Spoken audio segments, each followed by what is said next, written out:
La même chose à ce niveau. Comme prendre la Sainte Seine sans s'être sondé, la Bible dit que certains sont morts à cause de ça. Sans s'être sondé, sans avoir sondé le bénéfice de la Sainte Seine.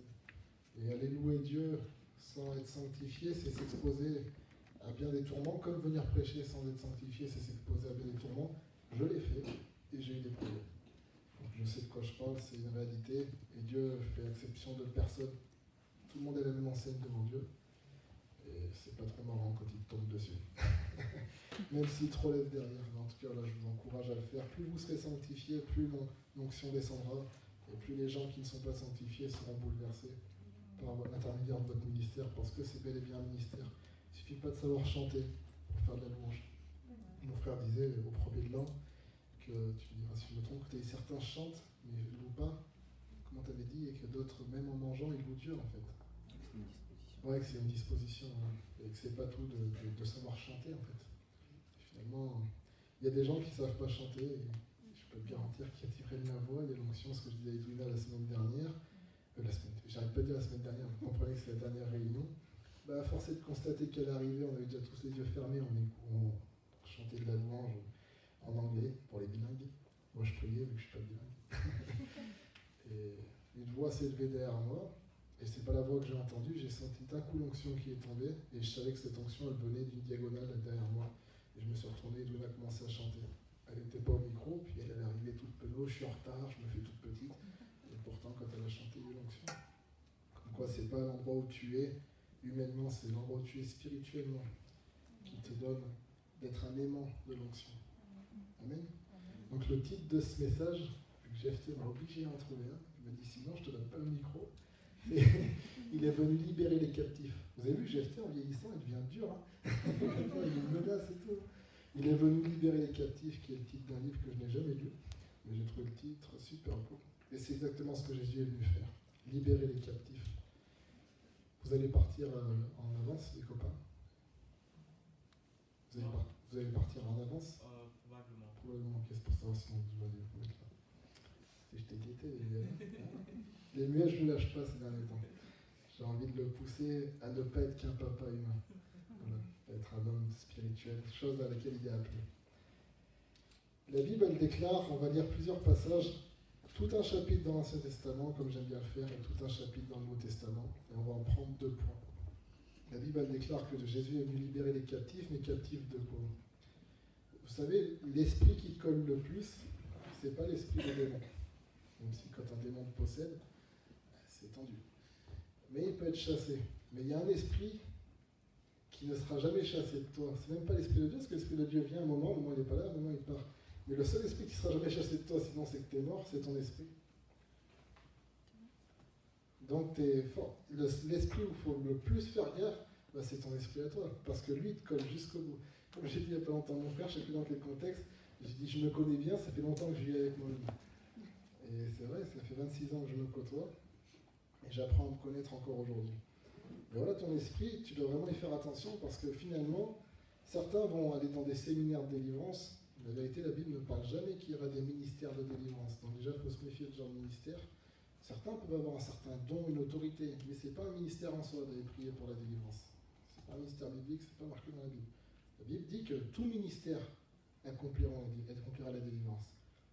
Mais tu vois, le gars qui dit, moi j'ai un ministère de délivrance, c'est un peu bizarre parce que tu ne colles pas à la Bible. Donc tu es un marabout déguisé en chrétien. Et il y en a beaucoup malheureusement. Mais la Bible elle dit une chose, elle dit quoi là? Chasser des démons, ça arrivera. Mais la Bible elle dit que tu ne peux pas chasser ton propre esprit, que tu dois réformer ton propre esprit. C'est tout un travail. C'est comme si, la session délivrance version démoniaque, c'est allez, je déménage. On est d'accord. La session je travaille sur moi-même, c'est purée, je rénove la maison. Et ça demande un temps qui est bien plus long. Certains ont appelé ça, je ne sais pas pourquoi, ils ont raison, les cures d'âme.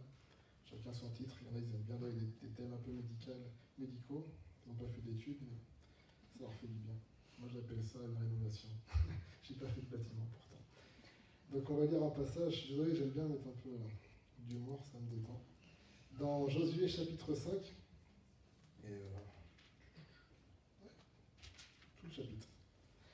Lorsque tous les rois des Amoréens à l'occident du Jourdain Et tous les rois des Cananéens près de la mer apprirent que l'Éternel avait mis à sec les eaux du Jourdain devant les enfants d'Israël jusqu'à ce que nous eussions passé.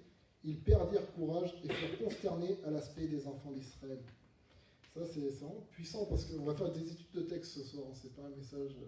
Voilà, j'ai envie de vous montrer même moi comment j'étudie la Bible pour vous encourager à l'étudier aussi un peu dans ce sens-là. Je peux vous donner que ce que j'ai. Ce qui est puissant, c'est que voilà ce qui s'est passé. Les Lévites, qui est la tribu des prêtres dans le royaume d'Israël, ce que nous sommes appelés à être, dit que toute l'Église est un royaume de sacrificateurs. C'était les porteurs de l'arche de l'Alliance. Ils ne portaient rien d'autre, ils ne portaient pas leur bagage, ils ne portaient pas leur grand-mère, ils ne portaient pas leurs chaussures. Ils portaient l'arche de l'Alliance dans laquelle il y avait plusieurs choses, dont la parole de Dieu écrite. Et puis plusieurs choses encore, la manne et autres. Et lorsqu'ils ont porté l'arche de l'Alliance, qu'ils se sont mis dans le Jourdain, qui était l'eau, qui est le symbole du baptême, c'est dans le Jourdain que Jésus a été baptisé, l'eau s'est arrêtée. Le Jourdain s'est séparé, ils sont passés. Et les Cananéens, tous ces peuples, pour nous dans le Nouveau Testament, on doit l'interpréter comme les démons. Les démons, ils vivent dans le monde spirituel. Nous, fut un temps, on était morts au monde spirituel, ce que dit le Nouveau Testament. On vivait que dans un monde physique. Le jour où on est né de nouveau, on est rentré dans le monde spirituel. La Bible dit que celui qui est né de nouveau est né d'eau aussi, du baptême. Il rentre dans le monde spirituel. Et quand il rentre dans le monde spirituel, il passe par l'eau. Comme les Hébreux sont rentrés en Canaan, passant par les eaux. Et qu'est-ce qui se passe? Les habitants de ce pays, qui pour nous sont des entités démoniaques, eh bien, elles perdent courage. Pourquoi? Parce que notre aspect a changé. Avant, on était marqué de la marque. La Bible elle dit qu'il y aura la marque de la bête, la marque de Caïn. Mais nous, maintenant, on est marqué de la marque de Dieu. Dans l'Apocalypse, il y a la marque de la bête pour ceux qui sont condamnés. Mais il y a aussi une marque qui est mise sur la tête des serviteurs de Dieu, afin qu'ils ne soient pas touchés par certains fléaux. Donc quand on rentre dans le monde spirituel, on est connu et reconnu. Et notre aspect, le fait qu'on ait changé, que Christ nous ait vêtus différemment, les démons ils perdent courage, ils se disent c'est pas cool, c'est pas sympa quoi, pour eux. Et c'est une réalité. C'est-à-dire qu'ils nous voient, ils perdent courage. Mais c'est pas parce qu'ils perdent courage qu'ils vont pas venir attaquer.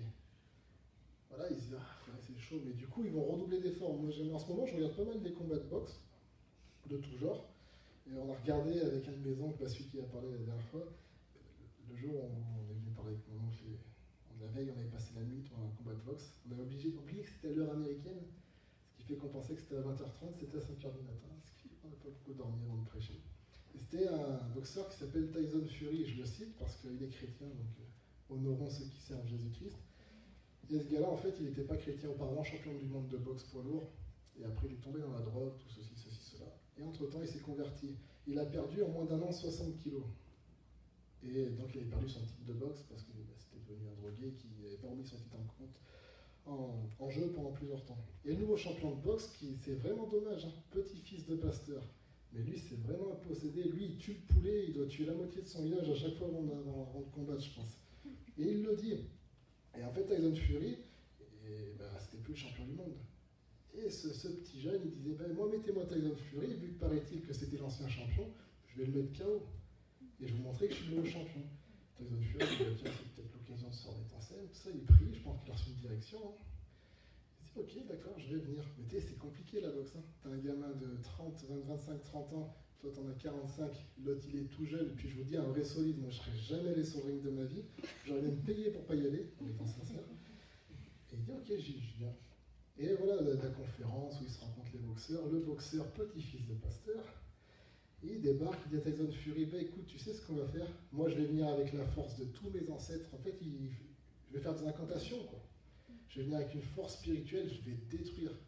Et il lui fait tout son schmilblick. Franchement, David face à Goliath. Goliath, je vais te maudire par les dieux des Philistins. C'est triste pour un petit-fils de pasteur. Ses grands-parents, franchement, dans le ciel, ils doivent pleurer.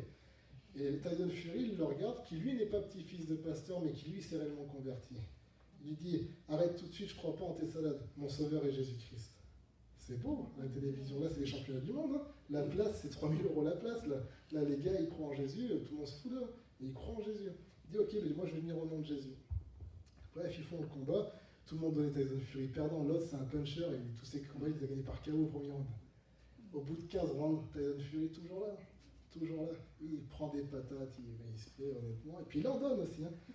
Et il se passe un truc à la fin, mais pas merveilleux, j'arrête pas d'y penser, des fois je pleure quand j'y pense, je me confesse, et c'est vrai, non pour de vrai ça m'émeut. c'est comme dans les films, je suis punaise, mais énorme, il prend une droite, cette droite de cow-boy, et il tombe, mais quand je dis il tombe KO, c'est pas il est étourdi, il tombe, il est mort. Moi franchement j'ai cru qu'il l'avait tué, le marabout. Là. Je suis punaise, il l'a tué, il est mort, il tombe, et il est allongé, mais honnêtement, j'ai vu ça que dans Rocky. Dans les films où les mecs ils se relèvent d'un coup, tu te dis allez vas-y, c'est un film. Et réellement, il est comme ça, tout mort, allongé. Et tu le vois, c'est filmé. Et l'autre, il regarde la caméra, il fait c'est bon, it's over, c'est terminé. Et il fait ça, je l'ai tué, quoi, c'est fini. Il est tout fier. Et là, Tyson Fury, d'un coup, il se relève. Mais honnêtement, tu vois que c'est pas lui. Il se relève, quoi. Et il se remet en garde, et il le pose, et il fait tomber le marabout, quoi. Je me suis dit, mais moi, ce combat de fou, ça valait le coup de pas dormir. Il fait tomber le marabout. Donc après, le marabout arrive à peine à se relever, le gong sonne, en plus il s'est fait voler, parce que je le dis à ceux qui connaissent la boxe, Tyson Fury avait gagné. Ils ont fait ex-aequo. Voilà. Et quand t'es ex-aequo, tu gardes ta ceinture, on reste comme on était. Mais tout le monde a reconnu, Tyson Fury, on le voyait foutu, mais c'est un champion du monde réel. Et Tyson Fury, il prend le micro, il dit alors c'était comment ce combat? Il dit écoutez, je remercie premièrement Jésus-Christ. Le gars il dit oui, mais vous. Et il dit non, mais quand je suis tombé KO, il est tombé 2 fois KO. Et il dit c'était impossible que je ne me relève pas. Quand j'étais par terre, tu as un KO, je vous dis c'est quelque chose de prendre un KO. Je ne sais pas s'il y en a qui ont déjà pris un KO réel de bagarre. Je ne parle pas un KO, tu t'es collé dans une porte. Hein. Et c'est quelque chose. Voilà. Et il dit j'ai senti la présence de Jésus-Christ venir sur moi et me relever. Mais honnêtement, tu le voyais. Moi, voilà, je me dis bon, là, ok, j'ai compris. Tu le voyais que c'est comme si on le tirait qu'on le relevait. Il dit il ne pouvait pas me mettre KO. Je me relevais. J'en ai envie de pleurer parce que je me dis purée, mais combien de chrétiens arrivent à dire ça, dire je ne tomberai pas, et même si je tombe, je me relève, pas pour moi, pas pour ma femme, pas pour l'argent, parce qu'il est payé de toute façon des millions juste pour se faire mettre KO. Frappe-moi si tu veux. Non, lui pour Jésus-Christ. Je ne pouvais pas laisser ce gars-là me mettre KO pour Jésus-Christ. Moi, j'ai trouvé ça vraiment puissant. Donc, comme quoi, il a vraiment effrayé les puissances démoniaques parce que franchement, on donnait tous perdants. Moi, j'y croyais quand même. Je disais à Maison Calais, il faut prier pour lui. Même Maison qui sont passées, il dit Fab, ça sert à rien, il est foutu. Il est trop fort à mettre en face. Je dis mais priez, les gars, priez. Bon, ils n'avaient pas prié quand même. Hein. Mais Tyson Fury, ex-aequo. Voilà, c'est pour la petite anecdote. Pour nous, dans mon spirituel, je vous raconte des trucs de la boxe. Donc, je continue, désolé. Ça vous intéresse quand même ces histoires de boxeurs? Vous penserez à Tyson Fury, il va regarder ce combat, il est marrant, il tire la langue, c'est un gitan, alors franchement il est vraiment drôle quand même, quoi. Il a ce côté, il n'y a qu'eux qui peuvent faire ça. Il tire la langue, il fait clown, il rentre sur une musique des années 80, je me dis, c'est Tyson Fury, quoi. Bref, allez la suite. En ce temps-là, l'Éternel dit à Josué, fais-toi des couteaux de pierre et circoncis de nouveau les enfants d'Israël, une seconde fois. Vous savez, quand je dis des fois, c'est bien d'y revenir à Jésus. Josué se fit des couteaux de pierre et il circoncit les enfants d'Israël sur la colline d'Aralot. Voici la raison pour laquelle Josué les circoncit. Tout le peuple sorti d'Égypte, les mâles, tous les hommes de guerre étaient morts dans le désert pendant la route, après leur sortie d'Égypte. Tout ce peuple sorti d'Égypte était circoncis. Mais tout le peuple né dans le désert pendant la route, après la sortie d'Égypte, n'avait point été circoncis.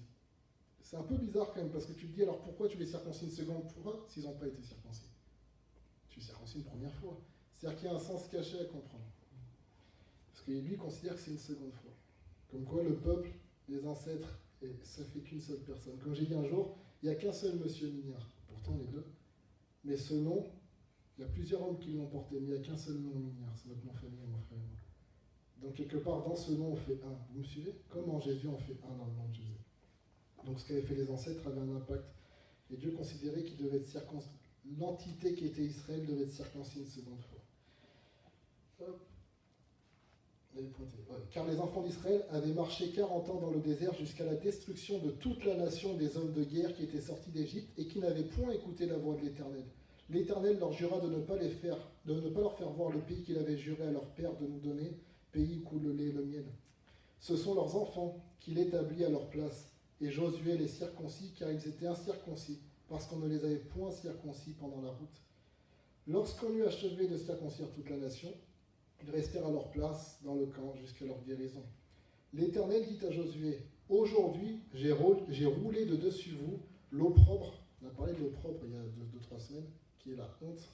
« Opprobre, j'ai roulé de dessus vous l'opprobre d'Égypte. » Bizarre, ils n'ont pas vécu en Égypte, ils sont dans le désert. Ils ne peuvent pas avoir la honte d'Égypte. Ils ne sont pas nés là-bas. Ils n'ont même pas vécu là-bas. ils portaient une charge spirituelle ancestrale qui tenait de leurs ancêtres réellement. Et qu'il fallait que Dieu ôte d'eux, malgré pourtant qu'ils avaient déjà marché ouvert Jourdain, ils avaient déjà vécu une certaine présence de Dieu. Ils vivaient la manne, la nourriture de Dieu qui tombait tous les jours. Et pourtant, pour aller plus loin, pour entrer dans le pays promis, il fallait qu'ils soient circoncis une seconde fois. Il fallait qu'ils soient séparés de cette honte d'Égypte, de tout cet héritage ancestral, si on peut dire. Et ce lieu fut appelé du nom de Gilgal jusqu'à ce jour, ce qui veut dire pour rouler. Les enfants d'Israël campèrent à Gilgal et ils célébrèrent la Pâque, le 14e jour du mois, sur le soir, dans les plaines de Jéricho. La Pâque, c'est Pessah, qui veut dire passer au-dessus, vraiment. Et c'est ce que Jésus fêtait. La Sainte Seine que nous on fête, c'est Pessah, c'est quand Jésus a fait la Pâque avec ses disciples. Sainte Seine, ça veut dire sainte, mis à part. Seine, c'est Sénac, simplement, c'est le repas du soir, qui était le repas de Pessah, de Pâques, se faisait le soir. Et pour nous, ça nous rappelle de, voilà, une fois qu'ils se sont circoncis, c'est comme si nous on disait, voilà, une fois qu'on s'est vraiment donné à Jésus, qu'on s'est libéré de ses liens, on peut maintenant rentrer dans ce qu'on appelle la communion avec Jésus. Parce que si on a laissé les liens de nos ancêtres, il faut bien qu'on ait quand même des ancêtres. Notre ancêtre commun, c'est le nouvel Adam. C'est plus l'ancien Adam, c'est le nouvel Adam, c'est Jésus-Christ. Et comment on communie avec lui? Par la Sainte Seine, par son corps et par son sang. Vous me suivez? Ils mangèrent du blé du pays. Le lendemain de la Pâque, des pains sans levain et des grains rôtis, ils en mangèrent ce même jour. La manne cessa le lendemain de la Pâque, quand ils mangèrent du blé du pays. Les enfants d'Israël n'eurent plus de manne et ils mangèrent des produits du pays de Canaan cette année-là. C'est puissant, c'est-à-dire que tu as vu jusqu'ici, ils avaient comme une nourriture. Je me comprends, Seigneur, je me comprends. La précarité du ciel, qui est déjà super intéressante. Mais c'était vraiment une nourriture déjà c'était toujours la même et c'était précaire. Tous les jours, il fallait les chercher. À partir de ce jour-là, ils avaient accès à des arbres, à des champs. Ils avaient accès à quelque chose de plus constant, de plus consistant. Et c'est comme, voilà, pour nous, comment on peut comprendre ça? À partir du moment où tu t'ancres pleinement dans Jésus, tu refais pleinement cette alliance, c'est-à-dire que tu re-rends ce qu'on va, je vais plus le développer après, tu n'es plus que sous le coup d'une bénédiction de temps en temps. Il y en a qui disent, voilà, moi, ce culte, c'était mieux que l'autre fois, là, j'ai vraiment reçu quelque chose. Et puis pendant 6 mois, c'est cool, les frères ne reçoivent rien. Et c'est sincère, c'est précaire, on ne sait pas trop, un coup de Dieu est là, un coup de Dieu n'est pas là. Mais au bout d'un moment, tu connectes tout le temps avec Dieu. Tu as une nourriture spirituelle qui est constante. Et voilà ce qui se passe à la suite de ça, qui est le plus important. Comme Josué était près de Jéricho, il leva les yeux et regarda. Voici un homme se tenait debout devant lui, son épée nue dans la main. Il alla vers lui et lui dit, « Es-tu des nôtres ou de nos ennemis ?» Il répondit, « Non, mais je suis le chef de l'armée de l'Éternel. J'arrive maintenant. » Josué tomba le visage contre terre, se prosterna et lui dit, « Qu'est-ce que mon Seigneur dit à son serviteur ?» Et le chef de l'armée de l'Éternel dit à Josué, « Ôte tes souliers de tes pieds, car le lieu sur lequel tu te tiens est saint. » Et Josué fit ainsi. C'est puissant parce qu'on voit que cette manifestation de Dieu, elle arrivait qu'à Moïse, quand il voit Dieu dans le mont Sinaï. Et c'est Dieu en réalité. Et beaucoup disent que c'est une manifestation de Jésus avant sa venue sur terre. Dans les théologiens, puis on le voit quand tu lis, tu comprends l'ange de l'Éternel, c'est vraiment une manifestation de Jésus, près avant son passage sur terre. Et voilà ce qui est fort. Il dit, j'arrive maintenant. C'est-à-dire quoi? Je ne pouvais pas arriver avant. Ma présence ne pouvait pas demeurer avec vous. Je ne pouvais pas vous permettre de rentrer en terre d'Israël, dans votre héritage, avant quoi? Avant ce que vous avez fait, avant cette circoncision, avant cette union par la Pâque, par la communion avec Dieu. Vous me suivez ou pas? Est-ce que c'est trop compliqué? Non? Le mec se prend pour un intellectuel. Je parle, c'est compliqué. Non, mais pour de vrai. Et qu'est-ce que la circoncision pour nous? Déjà, je veux dire une réalité. C'est la circoncision, la Brit Mila s'appelle. Littéralement, c'est l'alliance. La Brit, c'est le prépuce. L'alliance du sexe. La sanctification au niveau du sexe. C'est chaud, mais c'est vrai. Voilà ce que Dieu leur dit. Il faut que vous fassiez alliance avec moi au niveau de la sexualité, au niveau du sentiment, mais bien au-delà de ça. Qu'est-ce que tu fais? Qu'est-ce qui sort? On est entre adultes, entre jeunes, on sait tout ce qui se passe avec la sexualité. On procrée, on crée des enfants. Dieu dit, voilà, tout ce que tu vas créer, tous les projets que tu vas créer, il faut qu'ils me soient consacrés. Il faut qu'à partir d'aujourd'hui, tout ce que tu crées, que ce soit charnel ou spirituel ou émotionnel, il faut que ça soit consacré par moi, mis à part pour moi. J'ai un ami qui est juif, qui a reçu Jésus, quand j'étais en Israël, on l'a baptisé, qui m'a écrit hier, et il me parlait, voilà, Dieu lui a parlé, il a dit certaines paroles concernant le peuple juif, il me dit, t'es homophobe, je ne comprends rien. Dieu me parle, je ne comprends rien. Donc il me dit, à ton avis, qu'est-ce que ça veut dire? Je dis, il m'explique. c'était vis-à-vis de la droiture. Et je lui parle du passage d'Abraham, qu'est-ce que la droiture selon Dieu? Et c'est un passage qui est relié à la circoncision. Il me dit, mais moi je suis circoncis, je suis juif. Le 8e jour, on m'a coupé. Je dis, non, mais c'est au-delà de ça. C'est Benjamin. Je dis, voilà, et je lui ai expliqué ce que je suis en train de vous dire ce soir. Il m'a dit, mais là, ça me parle, Fabien, là, ça me parle. Là, ça colle.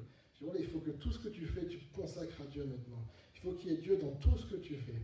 Et que la part de toi, vous savez, pour un homme, hein, se faire couper, pas évident. Hein. Surtout en tant qu'adulte, Abraham, il avait 86 ans. Ça, 86 ans, je crois. Un truc comme ça. Il était vieux, en tout cas. C'est pas facile. Hein. Pas facile du tout. Non, franchement, respect. 99 ans, excusez-moi. 99 ans. Ça, vu que son fils avait 13 ans. Donc, pas facile.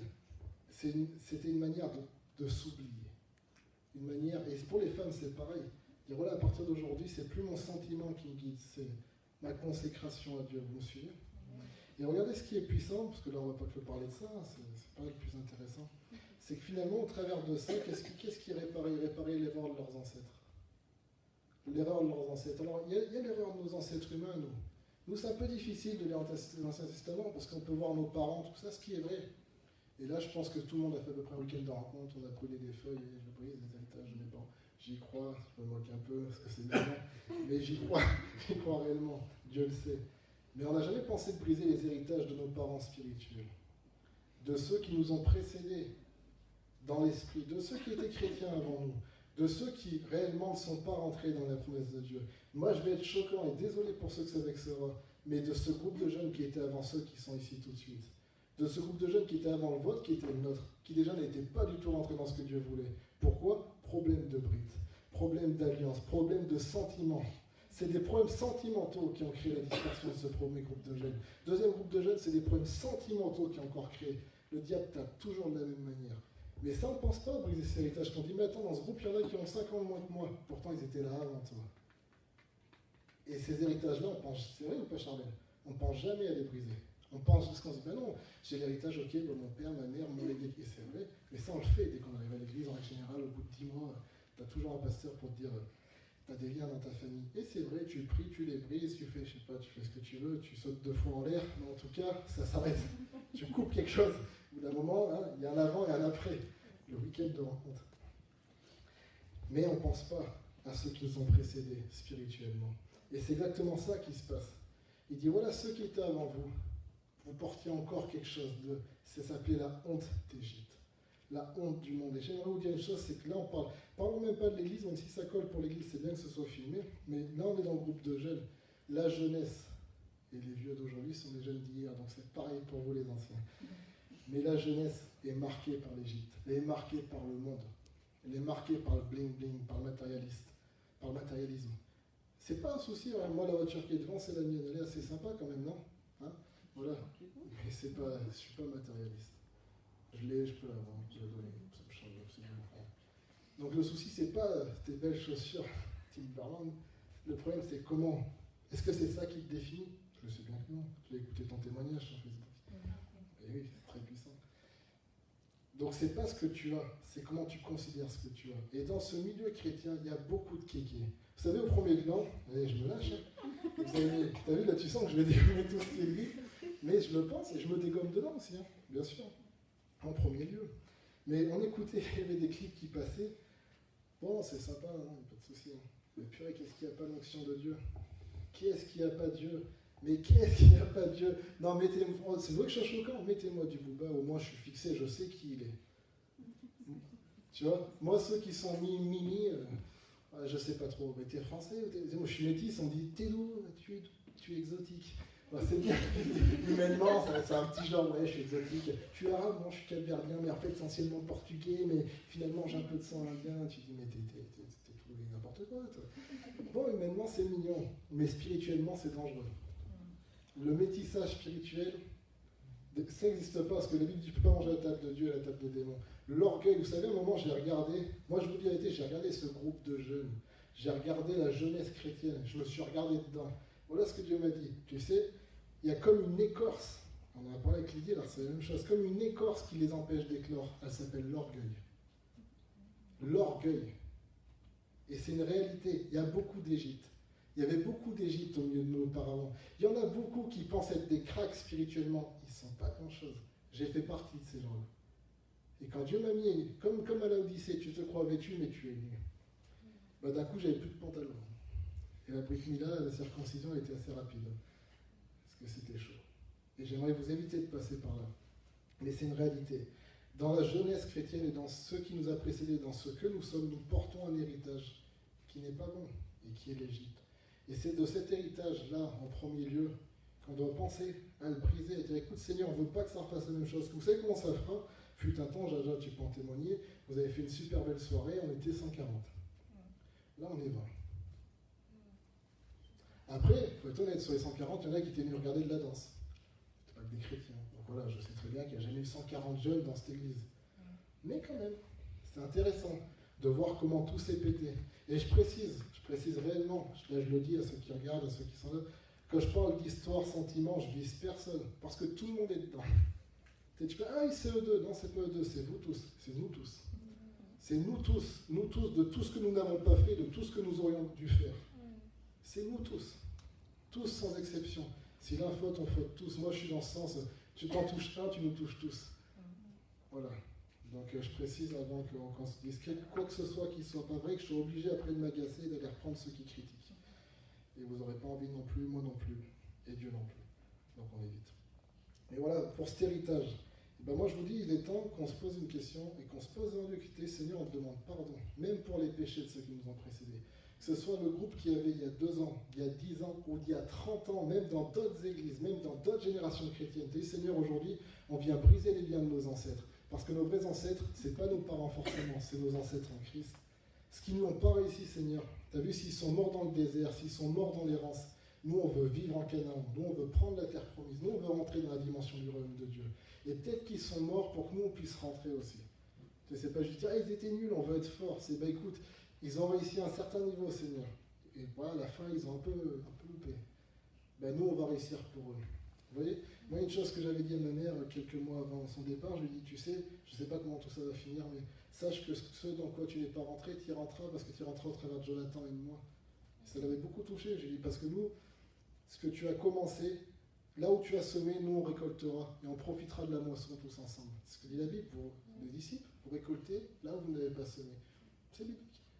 Finalement, les Hébreux qui sont morts dans le désert, ils sont rentrés en Canaan par leurs enfants. Et c'est pas être philosophe que dire ça. C'est une réalité spirituelle. De la même manière que je porte les gènes de mes parents, parce que je porte le spermatozoïde de mon père, ça va être choquant. Mais je porte l'esprit de mes ancêtres aussi, spirituel. Vous me suivez? Super. Donc voilà, ça c'est une des 3 choses pour lesquelles on va prier ce soir. Deuxième chose, donc les héritages du passé, mais spirituels. Ok? Deuxième point, c'est dans Marc, chapitre 4, mi-4, mi-5. Ça va être compliqué. Vous avez vu là, c'est vraiment, on prend le temps, c'est pas une prédication impulsive, on fait un partage biblique. Tout simplement, c'est bien. La dernière fois, on a prêché, ça tapait un peu. J'ai même fait un texte de rap pour ceux qui ont regardé. Je prépare mon nouvel album. Non, je rigole pas du tout. Alors là, on fait ça, on mange un petit bout. Les prochaines fois, on fera un autre format. C'est histoire de faire des choses variées aussi. Parce que Dieu est dans la diversité. Dieu parle tantôt d'une manière, tantôt d'une autre. Et c'est ce que j'aime. J'ai essayé de vous préparer un message ultra ordonné. C'est la première fois de ma vie impossible. Même j'ai eu le temps dit, j'ai dit, mais ça m'a angoissé. Ça n'a jamais fait ça de ma vie, c'est-à-dire quoi? J'ai plus l'onction, je suis raté, dépression direct.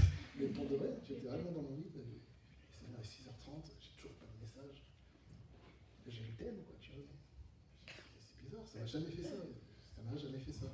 Et à un moment, j'ai dit, mais peut-être que c'est que Dieu veut se surprendre toi aussi, il veut te parler de toi aussi d'une autre manière. Et ça a été le cas pendant la louange, Dieu m'a parlé. Donc on va lire à partir du verset 35 dans Marc 4, et après le début de Marc 5.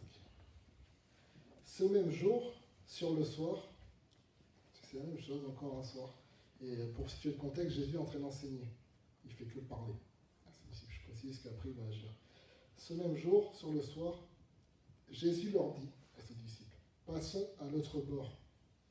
Ce qui est bien, c'est que dans le mot grec, pour l'autre bord, c'est faire une percée. Vous connaissez cette expression dans les milieux chrétiens? Il y en a qui sont à l'église depuis longtemps, dans des églises, ici. Personne, tout le monde est nouveau. Toi, tu connais cette expression? Genre dit, oh, on va faire une percée spirituelle. On la connaît, mais elle est vraie, mais tu vois, ça m'a fait sourire quand j'ai vu ça l'autre jour. Je me dis, tiens, c'est marrant. Ça a commencé là. On va faire une percée spirituelle. Et c'est vrai, comme ils ont fait une percée dans la muraille de Jéricho, ils sont rentrés en Eretz Israël, sur la terre d'Israël. Et une percée spirituelle. Ce que je dis, Jésus, passons sur l'autre bord, faisons une percée. Ok ? Après avoir renvoyé la foule, ils l'emmenèrent dans la barque où il se trouvait. Il y avait aussi d'autres barques avec lui. Après avoir renvoyé la foule, c'est tout ce qui est là pour écouter Jésus, mais qui finalement ne le suit pas, ne se soumet pas à lui. Ça ne veut pas dire que c'est des méchants, comme on l'entend humainement. Aux yeux de Dieu, ils ne peuvent pas passer de l'autre côté. Eux, ils ne peuvent pas faire une percée. Et dans le mot grec, ce qui est marrant, c'est que le mot foule, c'est rassemblement de gens insouciants, qui ne se soucient de rien. Tout est beau, tout ça va. Comme je vous ai dit au début, le lac, c'est un joli lac, c'était beau. Et des fois, on se dit ça. Et quand tu creuses, c'est l'enfer. Ils ont eu besoin, avant de passer de l'autre côté, de renvoyer la foule, comme nous on a besoin de renvoyer l'Égypte, comme nous on a besoin de renvoyer l'orgueil, comme nous on a besoin de renvoyer tous ces héritages pourris, parce que c'est de la pourriture qui nous colle à la peau. Il s'éleva un grand tourbillon, et les flots se jetaient dans la barque, au point qu'elle se remplissait déjà. Et lui, il dormait à la poupe, sur le coussin. Ils le réveillèrent et lui dirent, « Maître, ne t'inquiètes-tu pas de ce que nous périssons ?» Ce qui est beau, c'est que le mot périr, dans comment il est tourné, ça veut dire vraiment mettre à la destruction. C'est pas juste tu meurs d'un coup, c'est tout se détruit en toi, tout va mal. Et c'est marrant parce que moi, franchement, quand j'ai vu ce verset tout à l'heure, je pense un peu à notre situation, nous, en ce moment, en tout cas de vie, j'ai dit, punaise, t'as l'impression que tout se détruit. Et c'est un peu un sentiment qu'on a, que moi j'ai en tout cas pour ma part. Tu te dis, mais tout est en train de se péter, même en toi, quoi. Et des fois, tu te dis, mais Seigneur, mais ça te fait rien, pourquoi tu laisses ça? Tu pourrais faire ça, il n'y aurait plus rien. Pourquoi tu laisses tout se détruire? Tu as l'impression que Dieu ne te capte pas, quoi. Ou qu'il te capte, mais tu ne comprends pas. Toi, tu n'arrives pas trop à capter ce que lui veut faire, en tout cas. Et ça revient au début du verset. Dans la barque dans laquelle Jésus était, c'est Jésus qui décide du moyen. Le où, quand et comment. Il y a un problème. Alors, avec ça, où, quand et comment. Vous connaissez ces petits gars qui font ça en soirée? Où, quand et comment. Tout de suite et maintenant. Et Jésus, c'est Jésus qui décide du où, quand et comment. Amen. S'étant réveillé, il ne leur parle pas. Il menaça le vent et dit à la mer, « Silence, tais-toi !» Et le vent cessa, et il y eut un grand calme. Puis il leur dit, « Pourquoi avez-vous ainsi peur? Comment n'avez-vous point de foi ?» Ils furent saisis d'une grande frayeur, et ils se dirent les uns aux autres, « Quel est donc celui-ci à qui obéissent même le vent et la mer ?» Ils arrivèrent à l'autre bord, dans la mer, à l'autre bord de la mer, dans le pays des Gadaréniens. Ce qui est puissant, Gadaréniens, c'est-à-dire ceux qui sont récompensés à la fin. Ceux qui ont fait une percée, ils trouvent leur récompense à la fin. À la fin. Après cette épreuve, il y a une récompense dans tout ça. Aussitôt que Jésus fut hors de la barque, il vint au-devant de lui un homme, sortant des sépulcres, et possédé d'un esprit impur. Certaines versions disent d'un esprit immonde. Cet homme avait sa demeure dans les sépulcres, et personne ne pouvait plus le lier, même avec une chaîne, car souvent il avait eu le fer au pied et avait été lié de chaînes. Mais il avait rompu les chaînes et brisé le fer, et personne n'avait la force de le dompter. Il était sans cesse, nuit et jour, dans les sépulcres et sur les montagnes, criant et se meurtrissant avec des pierres. C'est puissant parce que les sépulcres, c'est en bas sous terre, les montagnes, c'est en haut. Lui, il vivait vraiment la montagne russe émotionnelle. Il montait et redescendait, il montait et redescendait. Je regarde les montagnes d'où vient le secours, dit la Bible. La montagne, souvent, ça symbolise la présence de Dieu, vous le savez dans la Bible. Les sépulcres, tu n'as pas besoin de poser de questions, c'est une tombe. Mais lui, il montait en haut, il montait en bas. Il était prisonnier de cette instabilité émotionnelle. Alors après, je ne veux pas vous perdre avec tous les mots grecs, tout ça, mais vu qu'on est dans une discussion, je me permets un peu de vous expliquer le texte derrière le texte. Ce qui est puissant, c'est quand il dit qu'il monte dans la barque, le mot barque qui est employé, c'est pas un mot barque comme d'habitude. C'est vachement en rapport avec le fait de traverser les eaux, de se plonger, de s'immerger dans l'eau. L'immersion, on sait que c'est le baptême. Il y a toute une nuance, on ne va pas la développer, mais autour de ça. Quand il parle que les flots se sont levés, le mot employé, c'est le même mot que pour une expression grecque qui veut dire des personnes qui sont ballottées par leurs sentiments, qui sont impulsives dans leurs sentiments, qui sont en vague. Donc c'est étonnant que derrière la première personne qui se présente à Jésus, ce soit une personne en mode montagne russe, montagne sépulcre. Et qu'est-ce que fait cet homme? Personne n'arrive à le dompter. Mais peut-être que lui-même a essayé de se faire dompter. Comme certains d'entre nous, des fois, on a essayé de dire, ouais, j'aimerais être aidé par des pasteurs, par des... C'est lui qui a dit, les gars, il faut m'aider parce que je pète les plombs, je casse tout. Et je comprends pas. Et personne n'arrivait à le dompter. Il ne trouvait pas de bon docteur pour lui. Vous voyez, et qu'est-ce qu'il faisait? Il prenait des pierres et il se faisait des meurtrissures avec, il se faisait mal avec. Les mêmes pierres que Josué lui avait pris pour travailler en finesse, circoncire, faire quelque chose de bien. Lui, c'était devenu des pierres d'achoppement. Quand on souffre, certaines vérités même bibliques, on n'arrive tellement plus à les saisir, c'est des pierres d'achoppement, on tombe. On ne sait plus comment gérer la parole de Dieu. Certains essayent, on en parlait avec Manu au premier temps, on rigolait nerveusement l'un et l'autre sur... Des fois, certains essayent de prendre la parole de Dieu et se l'adapter pour pouvoir vivre dans le péché, plutôt que eux s'adapter à la parole de Dieu. Tu vois, et certains sont sincères là-dedans. Moi, des fois, j'ai cru des choses dans des moments de perdition, mais comment t'as pu croire ça? C'est bizarre. Parce que t'étais perdu, parce que t'étais voilé, parce que du coup, le diable s'amusait avec toi. Il prenait la parole, il la tournait. Et c'est exactement ce que lui, cet homme, il prend ces pierres, qui sont les pierres de la parole de Dieu, pour nous en image, et il se fait des meurtrissures avec, plutôt que s'édifier avec. Est-ce que vous me suivez? Ça vous parle, ce type de lecture? Ayant vu Jésus de loin, il accourut et se prosterna devant lui, et s'écria d'une voix forte. Beaucoup ont cru que c'était les démons qui criaient, mais il y a des démons, il n'y a pas un seul démon. Donc c'est l'homme qui s'écrie. L'homme accourt vers Jésus et il crie. Et là, lisez, on va lire ce passage, vous allez vous dire, on ne voit pas pareil maintenant. Et il s'écria d'une voix forte, « Qu'y a-t-il entre moi et toi, Jésus, fils du Dieu très haut? Je t'en conjure au nom de Dieu, ne me tourmente pas. » Car Jésus lui disait, « Sors de cet homme, esprit impur. » Jésus parle à l'homme comme quand tu pries quelqu'un, tu dis maintenant, démon sort. Tu parles à l'homme et tu parles à celui qui est dans lui. Et cet homme, lui, qu'est-ce qu'il pensait? Il était tellement perdu, il pensait que Jésus était venu le tourmenter alors qu'il était venu le libérer. Comme nous, quand des fois Jésus travaille en nous, qu'on est tiraillé, mais purée Seigneur, tu as l'impression que Dieu est contre moi, j'ai l'impression que Dieu me tourmente alors qu'il est venu pour travailler en toi et te délivrer. Et finalement, on va finir le passage, vous verrez que les démons, eux, ils voulaient vraiment se barrer quand ils ont vu Jésus. Ils le disent, envoie-nous vite dans les ports. Mais c'est lui qui voulait peut-être pas qu'il parte. Vous allez voir, on va lire. Je t'en conjure, ne me tourmente pas, car Jésus lui disait, sors de cet homme esprit impur. Il lui demanda, quel est ton nom? Légion est mon nom, lui répondit, car nous sommes plusieurs. Et il le priait instamment de ne pas les envoyer hors du pays. Et c'est il au singulier, c'est pas il avec un S. Mais regardez, il y avait là vers la montagne un grand troupeau de pourceaux qui paissaient. Et les démons le prièrent. Tu vois, au début c'est marqué, il le priait, l'homme le priait. Et après c'est marqué, les démons le priaient disant, envoie-nous dans ces pourceaux afin que nous entrions en eux.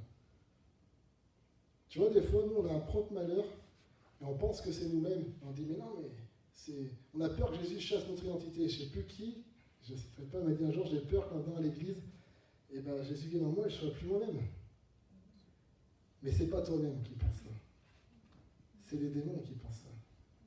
Parce que être toi-même, c'est pleinement rentrer dans ce que Jésus a prévu pour toi. Il le leur permit, et les esprits impurs, ou immondes, sortirent, entrèrent dans les pourceaux, et le troupeau se précipita des pentes escarpées dans la mer.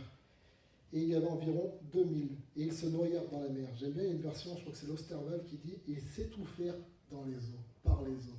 C'est vraiment l'image du baptême. Quand tu es dans le baptême, tu t'étouffes dans cette nature. Les démons qui sont attachés à cette nature, ils étouffent pareil. Ceux qui les faisaient paître s'enfuirent et répandirent la nouvelle dans la ville et dans les campagnes. Les gens allèrent voir ce qui était arrivé. Ils vinrent auprès de Jésus et ils virent les démoniaques, celui qui avait eu la légion, qui était souvent tout nu, le pauvre. Et là, il était assis, vêtu et dans son bon sens. Et ils furent saisis de frayeur. Lui aussi, il avait un nouvel aspect. Et tu as vu, c'est la même chose qu'on a vu pour Jéricho. Ils sont saisis de frayeur quand ils le voient. C'est plus le même homme. Il marquait quelque chose. Moi, j'ai jamais eu peur de voir quelqu'un habillé, c'est plus l'inverse. Voir quelqu'un tout nu dans la rue, je suis un peu inquiet pour ma sécurité. Mais eux, ils l'ont vu vêtu, ils ont eu peur. Ils ont eu peur parce qu'il y avait une puissance sur lui. Quand Jésus... Ce qui est assez bizarre, c'est que vu qu'il vivait tout nu, concrètement, il n'avait pas une armoire dans le cimetière expert, genre une petite tombe qu'il ouvre avec des smokings. C'est-à-dire que Jésus avait prévu une tunique pour lui. Jésus avait prévu... Non mais c'est fort. Jésus avait prévu une tunique pour lui. Comme dans Apocalypse qui dit, une tunique leur fut donnée. C'est la justification des saints. Le lin représente les actions justes des saints, c'est marqué dans l'Apocalypse. Il l'a justifié. Et c'est pas tiré par les cheveux, lisez. Hein. Vous allez dans les textes originaux, vous direz, en fait, finalement, il mentait pas, ce garçon-là. Ok. Ceux qui avaient vu ce qui s'était passé leur racontèrent ce qui était arrivé aux démoniaques et aux pourceaux. Parce que les démoniaque il va mieux, mais notre troupeau de porcs, c'est chômage technique ce soir. Alors ils se mirent à supplier Jésus de quitter leur territoire. Comme il montait dans la barque, celui qui avait été démoniaque lui demanda la permission de rester avec lui. Jésus ne le lui permet pas, mais il lui dit, va dans ta maison vers les tiens et raconte-leur tout ce que le Seigneur t'a fait et comment il a eu pitié de toi. Moi ça me parle beaucoup, des fois on se dit, ouais mais t'as vu, on serait mieux avec Jésus tout de suite, et c'est vrai. Il dit, mais Seigneur, pourquoi tu ne nous prends pas finalement, on est sauvés, on va au paradis, on est bien. Il dit, non, pas encore, il faut que tu ailles témoigner. Ta vie sur terre, elle a un sens. Ne perds jamais sa vue. C'est le ciel pour ne pas aimer la terre, mais il ne faut pas que tu n'aimes pas la terre au point de vouloir te barrer tout le temps. Quoi. Il y a un travail à faire sur terre. Aime trop Dieu pour vouloir te barrer trop vite. Vous me suivez? C'était peut-être mieux formulé comme ça. Merci Fabien. Il s'en alla et se mit à publier dans la Décapole tout ce que Jésus avait fait pour lui, et tous furent dans l'étonnement. Jésus, dans la barque, regagna l'autre rive où une grande foule s'assembla près de lui. Il était au bord de la mer. Et là, boum, il y a la guérison de la fille de Jairus. Là, il n'y a plus d'enseignement. Avant de partir, ils sont dans l'enseignement, dans la théorie. Il revient, ils sont dans la pratique. Alors pourquoi Jésus leur fait faire cet aller-retour? Moi, je suis allé en Israël. Je vous garantis que ce n'est pas une mince affaire de faire cet aller-retour là, sur la mer. Ça ne prend pas 10 minutes avec des rames en plus. Mais pour quelle utilité? Il voulait leur enseigner quelque chose vis-à-vis du baptême. Moi, c'est ce que je crois en tout cas. Pour vous, moi, on est presque tous baptisés ici, et ceux qui ne le sont pas le seront bientôt, je l'espère. Il dit voilà, des fois certains ont pris les eaux du baptême, mais ils sont encore bloqués de l'autre côté. Ils sont encore liés par quoi? Dans les sépulcres. Le mot sépulcre, et là c'est beau, c'est sur ça que je vous ai compris pour être délivré, il parle du souvenir, de la mémoire. Le vrai mot, en réalité, ça ne va même pas être traduit réellement tombeau, ça devrait être traduit, il était prisonnier dans sa mémoire, dans ses souvenirs. Et tu as vu tout à l'heure, Manu, ça m'a fait rire, on a parlé direct de ça, que des fois on était vachement dans nos souvenirs d'enfance, prisonniers quelque part de notre passé. Là, c'est plus les ancêtres spirituels humains, prisonniers de notre propre passé, liés dans nos propres souvenirs. Et c'est dur, c'est plus dur de se dépêtrer de son propre esprit que des esprits démoniaques. Et qu'est-ce qu'il fait? La seule chose qu'on a à faire, c'est ce qu'il a fait. On se prosterne aux pieds de Jésus, mais pas que physiquement. Réellement, on dit, écoute Seigneur, je vais aller tellement avec toi que mes souvenirs seront tes souvenirs. Non plus moi. Hier soir, j'étais pas bien. J'étais à l'hôtel à Bordeaux. Ça me saoulait, j'étais vraiment pas en forme. Et à un moment, j'ai prié, je dis, bon, écoutez-moi. Je dis, peu importe quel est votre nom, que ce soit Légion, que ce soit Kebab, ou que ce soit... et j'ai dit, ou que ce soit Fabien Mignard. Maintenant, esprit, sortez de moi et laissez-moi en paix. Que tu t'appelles Fabien, ou que tu, donc c'est-à-dire moi, ou que tu t'appelles Jézabel, tu me laisses tranquille maintenant. Non pas moi, mais Christ qui vient en moi. Amen. Maintenant, vous partez. Et j'ai bien droit, pour la grâce de Dieu. Mais c'était une belle expérience. De dire, voilà, au bout d'un moment, c'est pas que les démons qu'il faut abaisser, c'est notre propre esprit aussi. Jésus était venu leur montrer, voilà, il faut que vous soyez même délivrés de cette émotion, de ce côté qui vous lie finalement. Et on l'a tous là, vous pouvez pas me dire qu'il n'y a personne ici qui des fois est pris dans ses pensées, pris dans ses souvenirs et qui souffre de ça. Qui dit, punaise, combien de tombeaux on porte? Combien d'entre nous sommes, et moi je lève la main, des cimetières ambulants? On porte les brisures, les séparations, que ce soit de couple ou familial, les décès, les relations brisées, les peines, le cadeau d'enfance qui s'est cassé, parce que ça compte. Non, c'est vrai, combien d'entre nous? Tous. On est tous, par moments, des cimetières ambulants. Pourtant, on n'est pas appelé à porter des pierres tombales. On est appelé à porter l'arche de Dieu.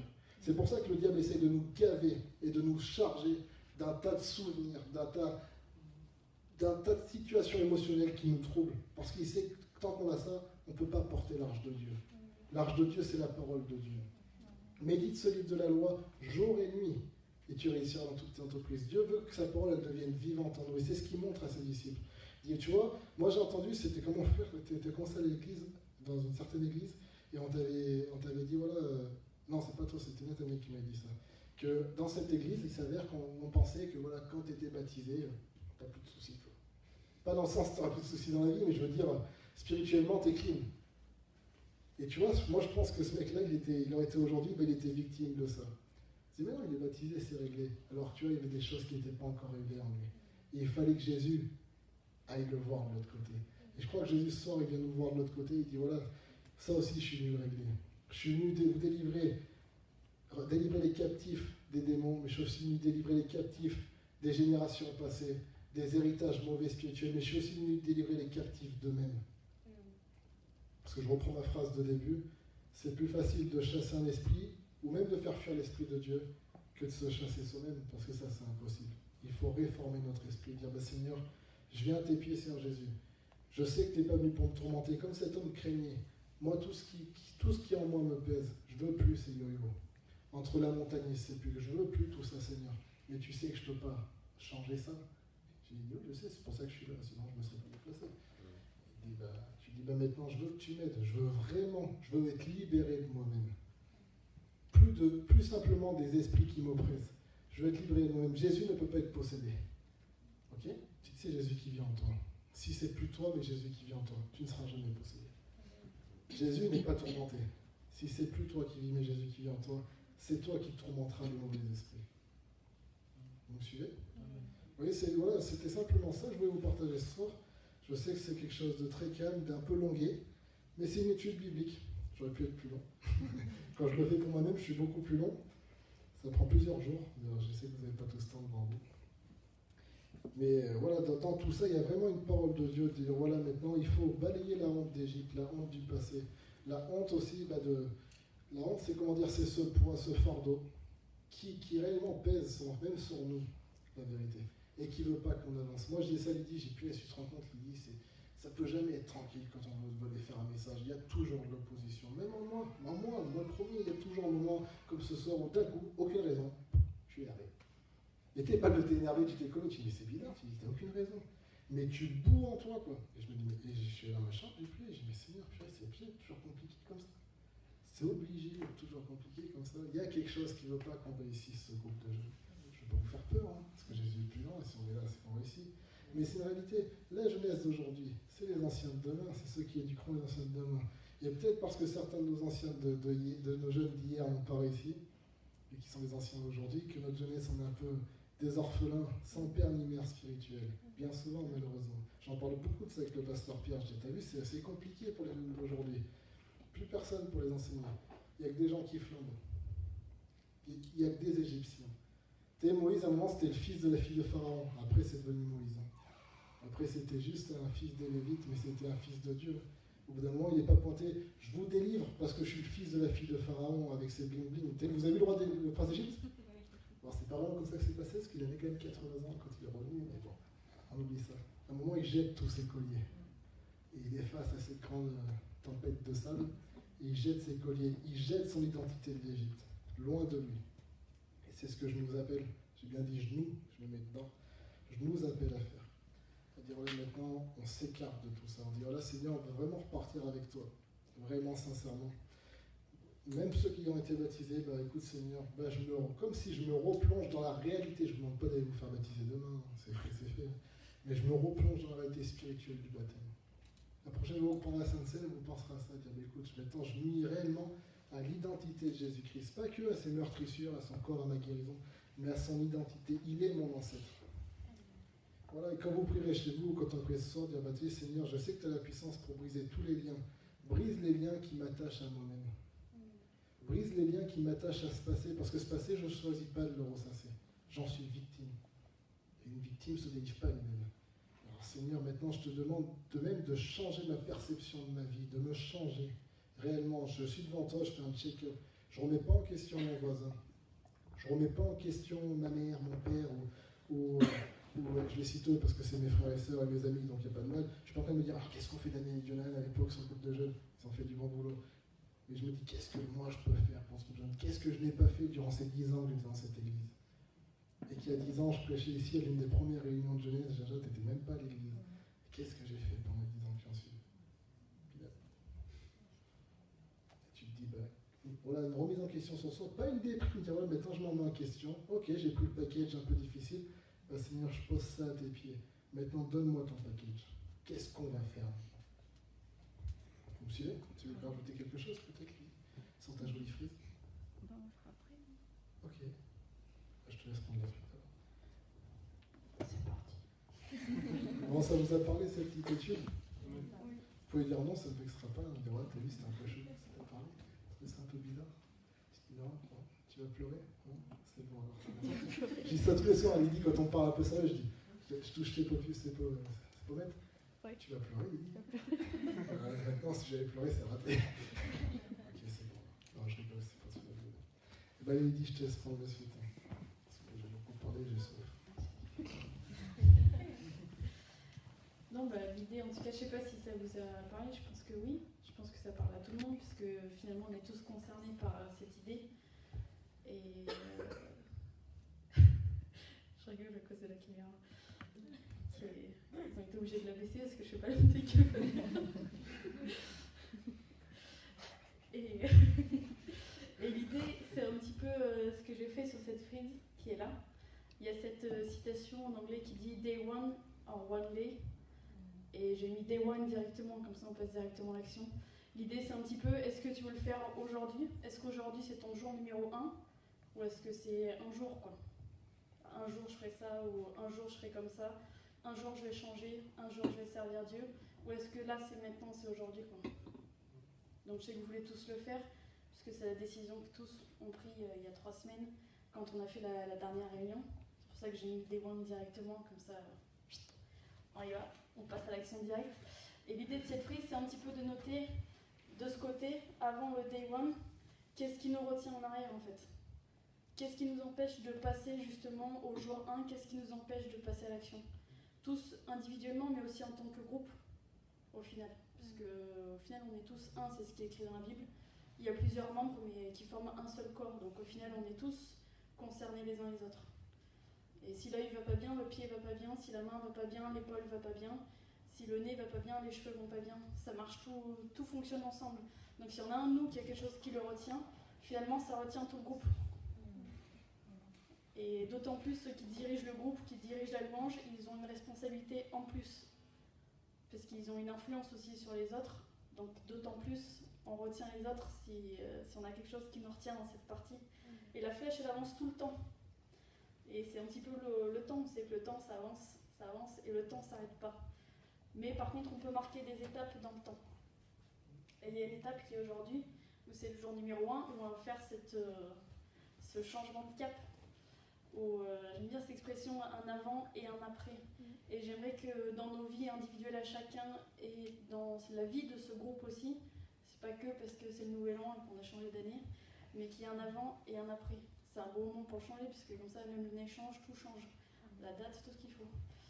Et si on peut prendre juste 5 minutes pour réfléchir chacun à ce qu'on aimerait changer, à ce qui nous retient, quelle est la part d'héritage d'Égypte qu'on a en nous, qui nous retient, qui nous empêche d'avancer aussi. Parce que c'est pour ces choses-là qu'on va prier, mais j'aimerais qu'on ne se concentre pas que sur cette partie-là, même si elle est importante aussi, mais qu'on se concentre aussi sur l'avenir, qu'est-ce qu'on veut faire demain, ou plutôt aujourd'hui. Qu'est-ce qu'on veut changer et dans quel but en fait? Parce qu'en fait, si tu choisis de changer des choses dans ta vie, mais que tu n'y vois pas un but, et ben, tu vas peut-être réussir à changer les choses, mais au bout d'un moment, tu vas le faire 1 fois, 2 fois, 3 fois, puis après tu en auras marre de changer parce que tu ne l'auras pas fait pour une motivation certaine. Alors que si tu as quelque chose qui te motive et que tu sais pourquoi tu veux changer, tu vas le faire. Et dès que tu auras cette chose qui va te retenir, qui va tenter de revenir, tu diras non, ça je le fais plus parce que demain je vais être comme ça. Et c'est important d'avoir les yeux fixés sur le but aussi qui est derrière. C'est un peu ce que dit Paul, oubliant ce qui est en arrière. Et me portant à ce qu'il y a en avant. Et me portant ce qui est en avant. Et c'est un peu ça, oubliant cette partie qui est en arrière pour pouvoir aller de l'avant en fait. Et puis la Bible elle dit aussi, veillez dans Hébreu, elle dit veillez à ce que personne ne soit resté en arrière et se prive de la grâce de Dieu. Vous avez vu au début, tout se rejoint, le songe, il me disait, ma grâce te suffit pour marcher sur ce feu. Et là, c'est pareil. C'est le feu de notre vie, c'est le feu de tout ce qui nous tourmente. Vous savez, on a entre 30 et 14 ans ici. On ne peut pas prétendre à tout réussir et Dieu le sait. Mais sa grâce nous suffit. Ce qu'il dit, je ne suis pas en train de te dire, je suis pas en train de te fouetter. Au contraire, je suis en train de te dire, décharge-toi. C'est normal qu'il y ait des choses que tu n'arrives pas. Tu n'arrives pas à te libérer de ton passé. Parce que justement, c'est ton passé. Mais moi, je veux te libérer de toi-même. Vous voyez ce que je veux dire? Et que chacun de nous, on ne se prive pas d'être libéré par Dieu en se disant mais t'as vu, non, moi je peux pas. Là, j'aurais peut-être trop fait dans le passé, ou il y a peut-être trop de choses auxquelles je suis attaché dans ce passé. Tu peux le dire à Dieu, dire voilà, écoute Seigneur, franchement ces choses-là elles sont du passé, je comprends bien qu'il faut que je m'en détourne, mais sincèrement j'y suis encore attaché, j'aime encore ces choses-là, comme cet homme, purée, il était dans ces cimetières, il suppliait Jésus, il disait, au nom de Dieu, ne me tourmente pas. C'est bizarre quand même. Mais Jésus, il dit à Jésus, mais tu sais, Seigneur, moi j'ai l'impression que ça me tourmente quand on me prend ça. Mais je sais, j'ai bien compris par ce temps qu'il fallait que j'y laisse, mais moi j'arrive pas. Alors viens me délivrer même de ça. Enlève-moi ce sentiment que j'ai à l'égard de, je sais pas moi, de cet amour passé, de cette déception. Moi j'en ai eu, hein. J'ai certaines choses du passé, parce qu'il y a pas longtemps, Dieu m'a dit, mais t'as vu, c'est fou, c'était arrivé il y a 10 ans, il y a 15 ans, mais t'es encore attaché à ça. J'ai dit, c'est vrai Seigneur, en fait, j'aurais pu l'utilité de moi-même, mais je voulais pas le voir. Mais Dieu m'a mis le doigt dessus et il n'a pas mis le doigt avec une baguette, au contraire, il m'a dit, regarde Fabien, c'est ça qui t'empêche d'avancer. Je dis, bah t'as vu, moi Seigneur, le problème qui se passe, c'est que je le ressasse, cette chose-là. Encore ce matin, sur d'autres trucs, j'étais, Seigneur, moi ça, j'arrive pas à y enlever. Pourtant, je sais pas, sur le pardon, il y a des gens, il y a peu de personnes, il y a des gens, purée, j'ai beau y tourner dans tous les sens, je dis, Seigneur, je vois bien que j'ai du mal. Je le vois, tu vois, tu dis que t'as pardonné, mais quand t'en reparles, je bondis et je traverse le toit, je voudrais. Et ce matin encore, j'ai dit à Dieu, bah t'as vu, eh ben écoute, brise ça en moi, parce que je le sais réellement qu'il faut déposer ça, mais je ne sais pas comment le faire. Bah alors viens l'arracher, Seigneur, plutôt, c'est plus simple.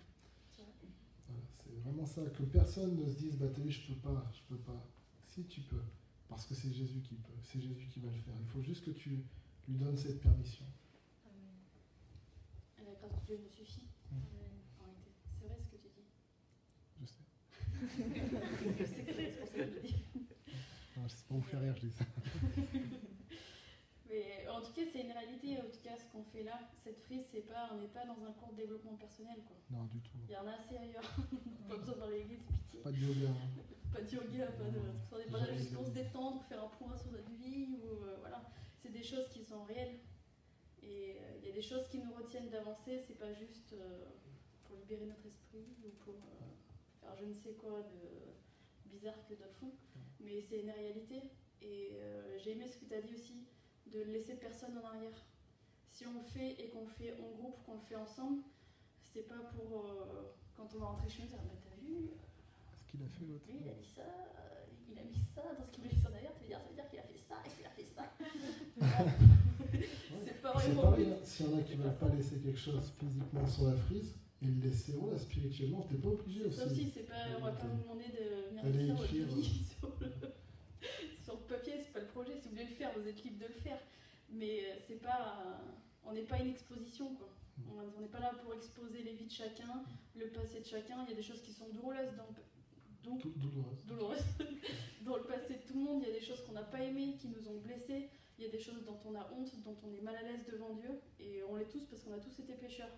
Donc personne ne peut juger son frère et personne ne peut juger sa sœur. On est tous pareils et on a tous été tirés du même endroit. C'était pas très beau à voir, mais c'est une réalité.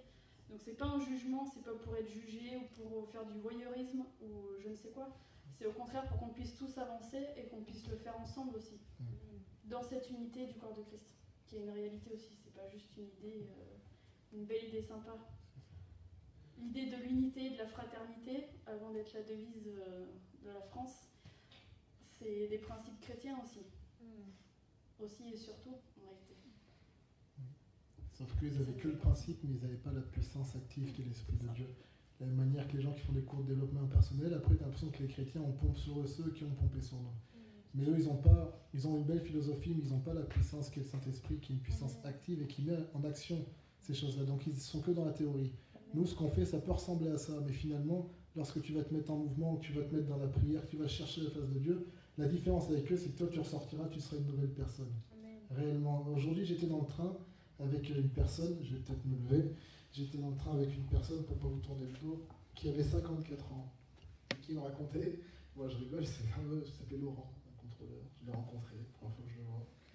Puis il commence avec tout un speech, mais tu sais, il présentait bien sur lui, alors moi avec mes dreads mal faites et tout, il me regardait avec une tête, je dis purée, l'ancien prof, très serein, il dit oui, il me parlait de toute sa philosophie de vie, donc finalement il en arrivait pour me dire qu'il venait de se séparer, je me disais ouais ça semblait trop, c'était un discours trop préfet, je lui ai dit lui il doit lire un bouquin, et il s'avère qu'il m'a montré un livre sur le lâcher prise, je lui ai dit c'est bien, c'est important d'apprendre à lâcher prise tout ça.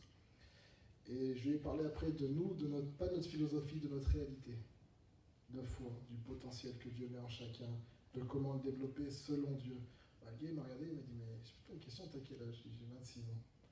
Il m'a dit purée, mais Moi, je comprends même pas encore ce que tu dis. Je dis, mais tu peux le comprendre si tu vas voir celui qui est éternel et qui comprend ces choses-là.